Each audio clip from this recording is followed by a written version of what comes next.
Hello दोस्तों, welcome to the new mass physics.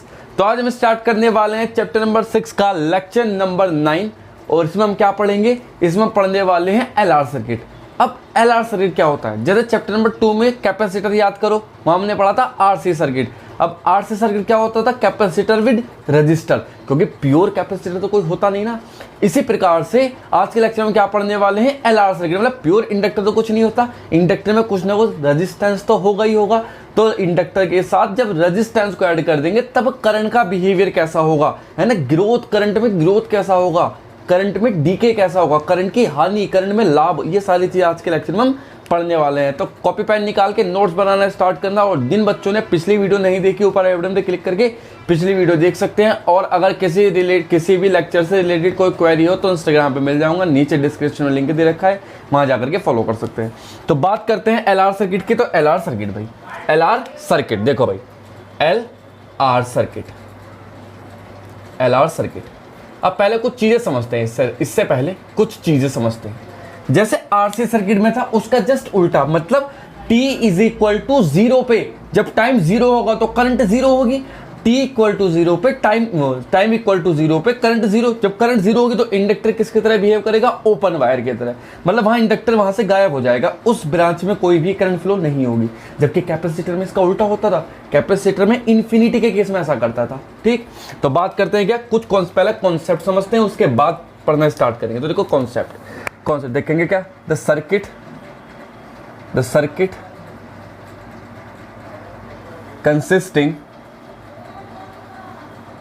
consisting inductor and resistor is called LR circuit. LR circuit concept की अगर हम बात करें तो देखो कॉन्सेप्ट क्या है। कॉन्सेप्ट ये है, कॉन्सेप्ट मान लो हमारे पास एक रजिस्टर और ये क्या लगाया? इंडक्टर।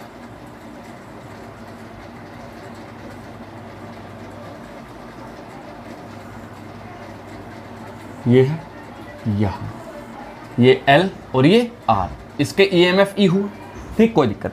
अब t इज इक्वल टू 0 पे एट किस पे? At t is equal to 0 पे करंट क्या होगी? 0। जब करंट 0 होगी तो देन इंडक्टर ये नोट करके लिख लेना concept, inductor behave as a open wire की तरह बिहेव करेगा। जब ओपन वायर की तरह बिहेव करेगा तो मतलब यहां क्या हो जाएगा? तो खत्म। जब ये खत्म हो जाएगा तो देखो कैसे, कुछ इस तरह का सर्किट बनेगा। इंडक्टर हटा दो, ये गायब हुआ यहां से, ये ऐसे, ये ऐसे, ये यहां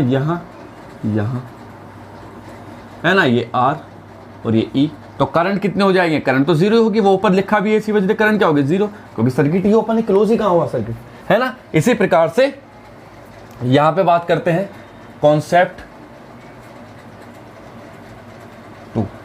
नंबर 2 की। ये कॉन्सेप्ट नंबर 1 है, या नोट नंबर 1 करके लिख लीजिएगा। इसमें क्या लिखेंगे? At t is equal to infinity. जब स्विच हमने बहुत देर तक बंद करके रखा है, बहुत देर तक, है ना, इन्फिनिटी तक बहुत टाइम हुआ, तो क्या होगा? तो देन इंडक्टर किसकी तरह बिहेव करेगा? Inductor behave like a plain wire. अब इंडक्टर प्लेन वायर की तरह वर्क करेगा। प्लेन वायर का मतलब है कि यहां रजिस्टर तो लगा हुआ है ही, अब इंडक्टर गायब हो जाएगा, बस यहां रजिस्टर रह जाएगा सर्किट में, प्योर रजिस्टर। और ये कुछ इस तरह का बन जाएगा ई, यहां से करंट जाएगी आई, ये ई, तो है ना। तो प्लेन वायर की तरह वर्क करेगा। अब प्लेन वायर की तरह वर्क करेगा तो करंट कितनी हो जाएगी? यहां देखो करंट हो जाएगी I is equal to E upon R, ये रही भाई करंट। तो इस कॉन्सेप्ट को पकड़ के चलना है, क्योंकि न्यूमेरिकल ऐसे सॉल्व होंगे जैसे आरसी सर्किट में सॉल्व किए थे, याद होगा। है ना। तो इस तरह से इन कॉन्सेप्ट को पकड़ के हमें चलना है। अब बात यह है कि आपने कहेगा कि सर आपने बता दिया कि t इक्वल टू 0 पे आई 0 है तो ओपन वायर की तरह बिहेव करेगा, t इक्वल टू इन्फिनिटी पे I is equal to E upon R है तो प्लेन वायर की तरह वर्क करेगा। तो हमें तो नहीं पता कि t इक्वल टू 0 कब होगा, t इक्वल टू इन्फिनिटी कब होगा। हम तो किसी टाइम t पे निकालना चाह रहे हैं, हम तो किसी टाइम t पे करंट निकालना चाह रहे हैं, तो कैसे करेंगे, वही कॉन्सेप्ट है।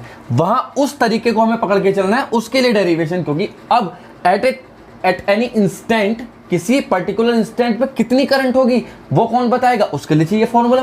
क्योंकि ये तो एक फिक्स केस बता दिया कि t जब 0 है तो भाई करंट 0 हो गई, और जब t इन्फिनिटी है तो करंट भाई ये आ जाएगी। ये बात तो सही है, लेकिन आप तो ये कह रहे हो कि सर हमें तो नहीं पता इन्फिनिटी क्या है और 0 क्या है, हमें तो एक पर्टिकुलर इंस्टेंट पे बताइए। तो पर्टिकुलर इंस्टेंट के लिए अब हम क्वेश्चन करेंगे, जिसे बोलते हैं ग्रोथ ऑफ द करंट, धीरे धीरे करंट का बढ़ना।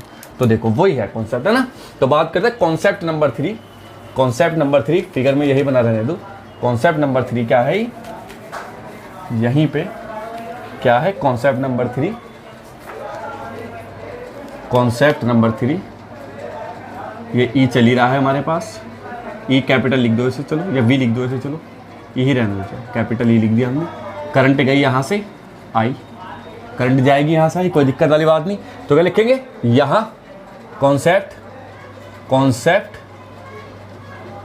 3 at t is equal to T पर करंट कितनी होगी, क्या फाइंड करना है, आई फाइंड करना है। इसे बोलते हैं growth of the current, growth of current, growth of current इसे बोलते हैं भाई।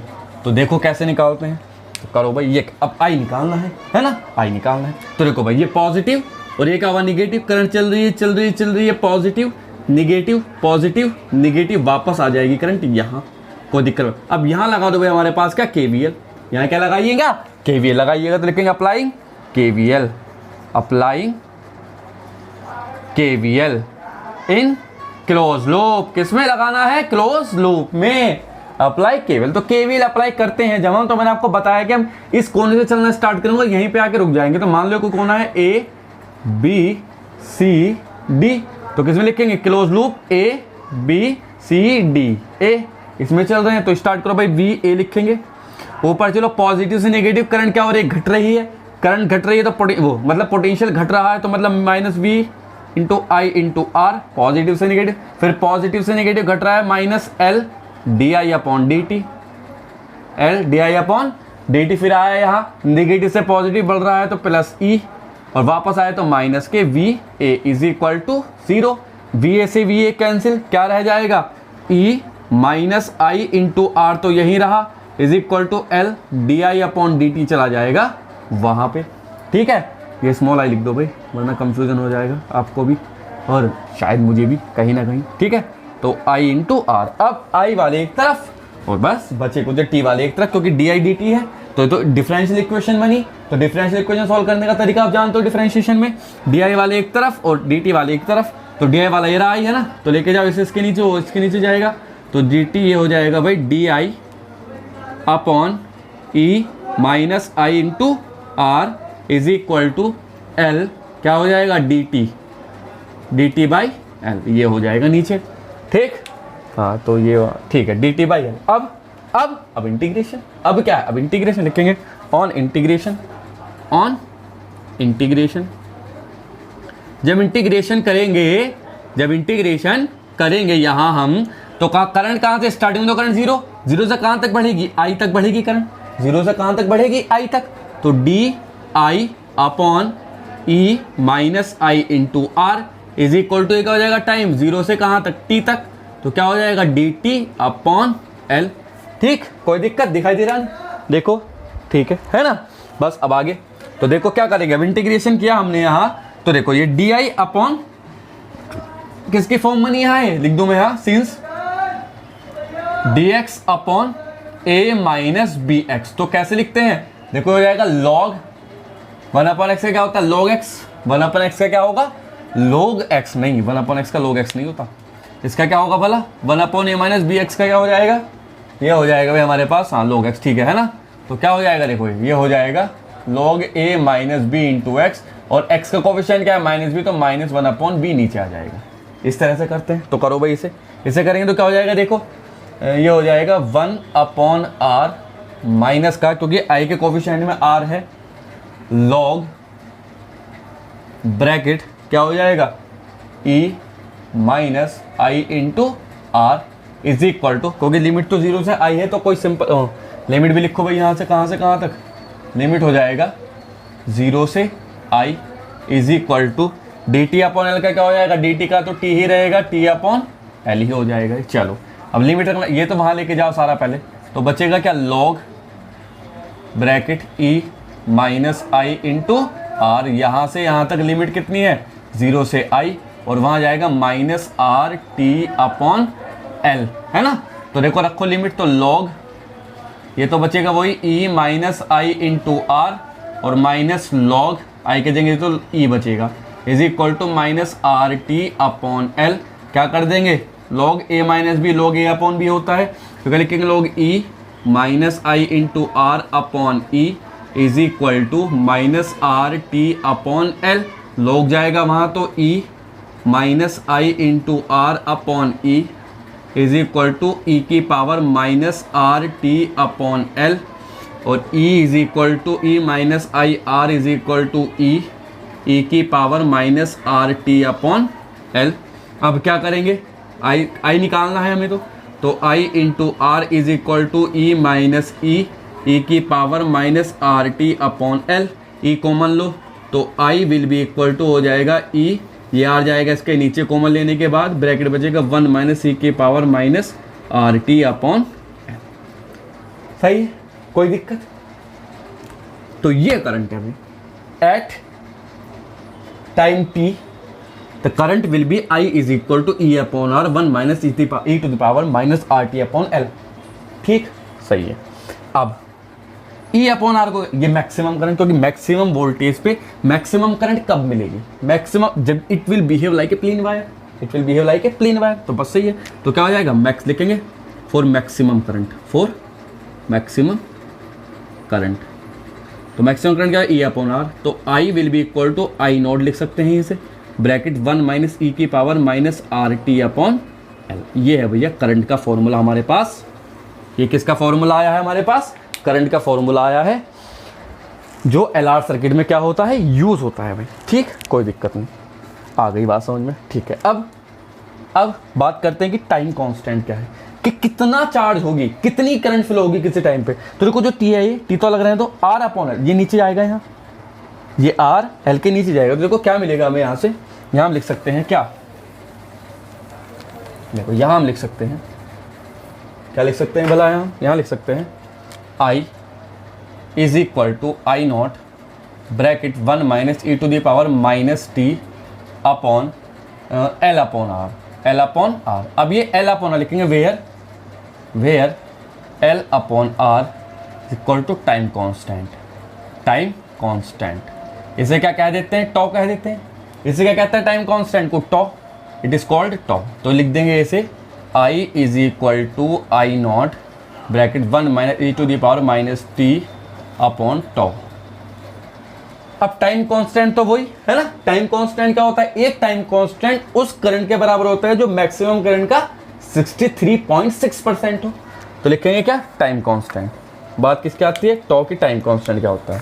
तो लिखो यहाँ भैया time constant.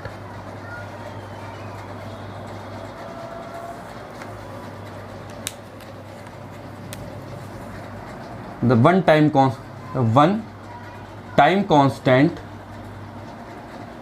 constant is the time at which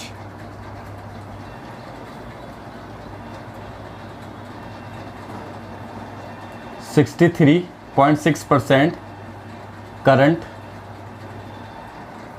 will be grow to the of the maximum current, of the maximum current।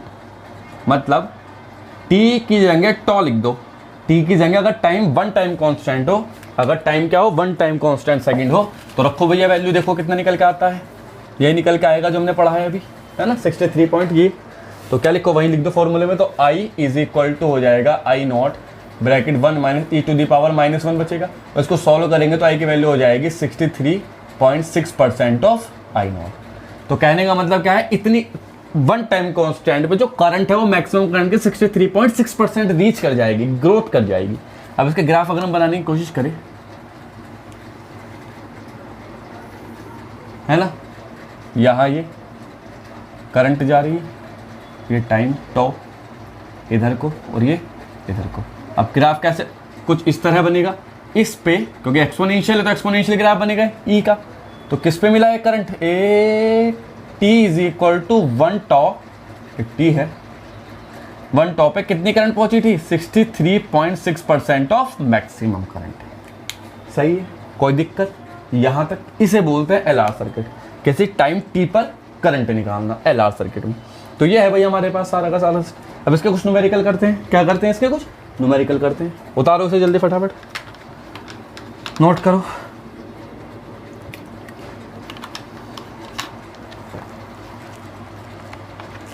बात मैंने आपको बताई है क्या, कि t इज इक्वल टू 0 पे, जो टाइम t इक्वल टू 0 है उस पे तो प्लेन वायर की तरह बिहेव करेगा, और इन्फिनिटी पे किसकी तरह बिहेव करेगा, नहीं इन्फिनिटी पे प्लेन वायर की तरह, और 0 पे ओपन वायर की तरह बिहेव करेगा। बस उस कॉन्सेप्ट को पकड़ के चलना, न्यूमेरिकल सारे हो जाएंगे।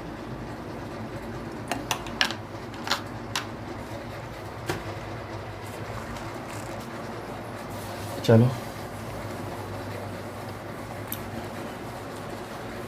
ये ज़माना जाने ना क्या करा सकता। देखो भाई,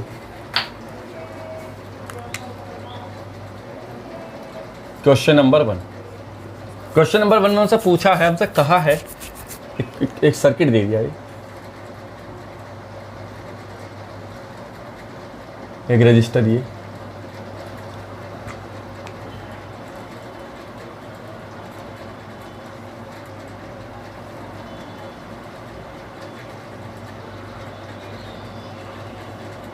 इंडक्टर यहां लगाया,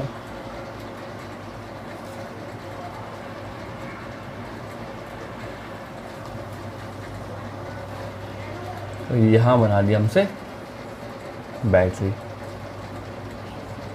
इस बैटरी का ईएमएफ है E is equal to 5 volt. ठीक, E इज इक्वल टू कितना गिवन है, 5 वोल्ट। ये स्विच S है, इस रजिस्टर का रेजिस्टेंस 2 ओम, इस रजिस्टर का रेजिस्टेंस 4 ओम है, और इंडक्टर का इंडक्टेंस 5 हेनरी है। क्या क्या चीज़ है, ये 5 हेनरी दे रखा है भाई। अच्छा, हमसे क्या पूछा है, हमसे पूछिए करंट किस किस में, इस वाले रजिस्टर में भी और इस वाले रजिस्टर में भी, हर एक ब्रांच में करंट बतानी है। अब पोजीशन सिचुएशन दे रखी है, देखिए find the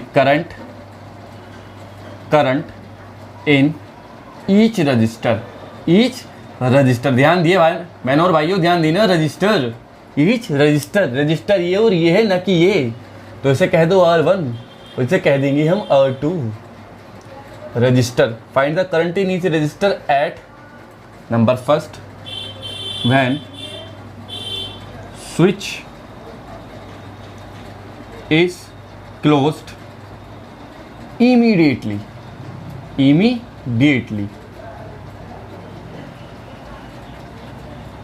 Number 2, when switch is closed for a long time। जब स्विच इमीडिएटली क्लोज किया तब हर एक रजिस्टर में करंट बतानी है, जब स्विच क्लोज करके बहुत देर तक के लिए छोड़ दिया तब करंट बतानी है। तो ये कंडीशन वही है, इमीडिएटली का मतलब t इज इक्वल टू 0 पे, उस इंस्टेंट वाला 0 पे बिल्कुल करंट, t इक्वल टू 0 पे, और ये क्या है, लॉन्ग टाइम के लिए इन्फिनिटी पे, है ना, लॉन्ग टाइम के लिए क्या हो जाएगा, इन्फिनिटी हो जाएगा बस, और क्या, कोई दिक्कत थोड़ी है। और किसी पर्टिकुलर इंस्टेंट पे पूछता तो आपको पता ही formula is equal to 1 minus k की power RT upon L minus RT upon L है ना, वही तक जाता।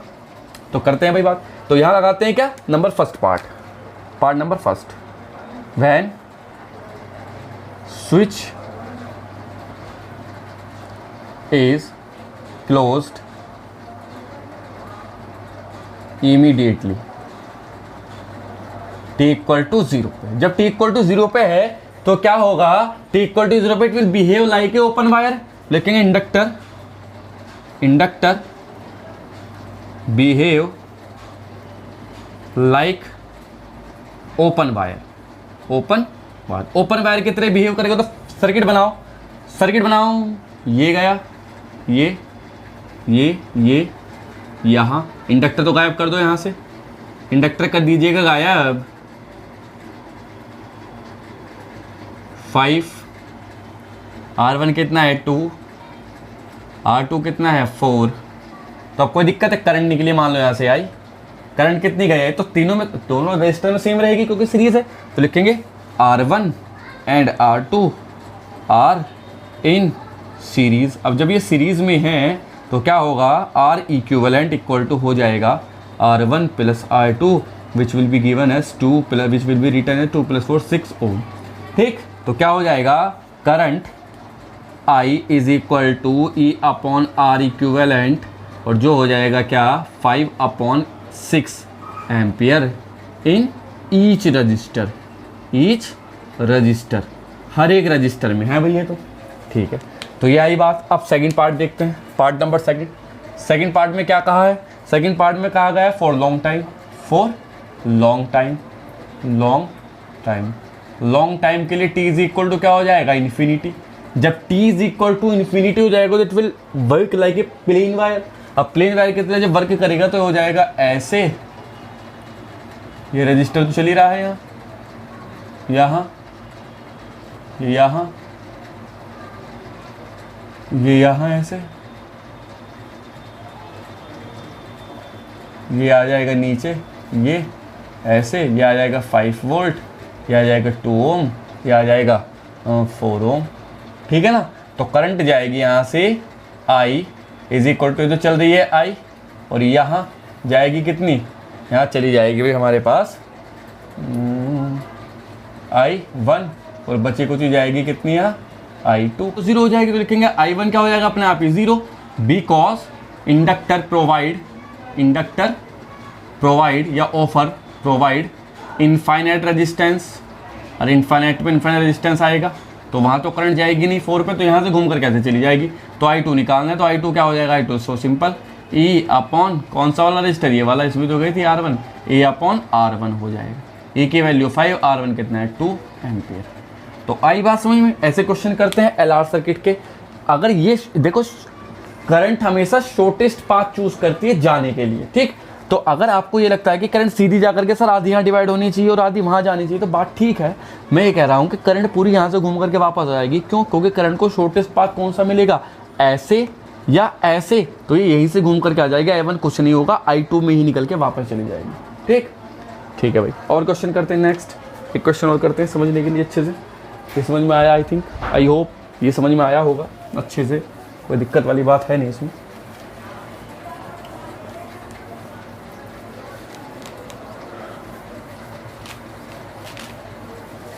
क्वेश्चन नंबर 2 करते हैं।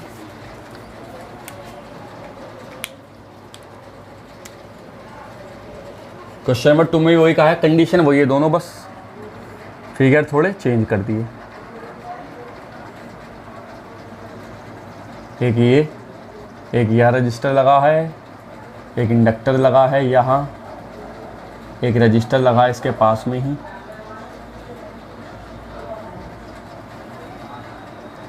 ये स्विच लगा है यहाँ बैटरी लगाई है यहाँ, ये गया भाई। ये ई दे रखा है हमें 10 वोल्ट, ये स्विच है एस, ये रजिस्टर है R1 5 ओम, ये रजिस्टर है R2 10 ओम, ये रजिस्टर है R3 30 ओम, ये इंडक्टर है L 10 हेनरी। और हमसे पूछा है करंट इन ईच रजिस्टर, क्या फाइंड करना है, find current in each resistor, find current in each resistor at number first t is equal to 0, number 2 t is equal to infinity, है ना। इन दोनों केस पे वही बात है, दोनों केसेस पे फाइंड करना है। तो करते हैं भाई, लिखेंगे क्या, at t is equal to 0, t is equal to 0 पे क्या हो जाएगा, it will behave like a open wire. तो ओपन तो सारी ब्रांच खत्म हो जाएगी, तो ब्रांच खत्म हुई तो क्या बचा, ये ऐसे, इंडक्टर वाली ब्रांच पूरी खत्म हो जाएगी, ध्यान रखना, ये ऐसे। स्विच क्लोज करने के बाद है सारा मामला ये,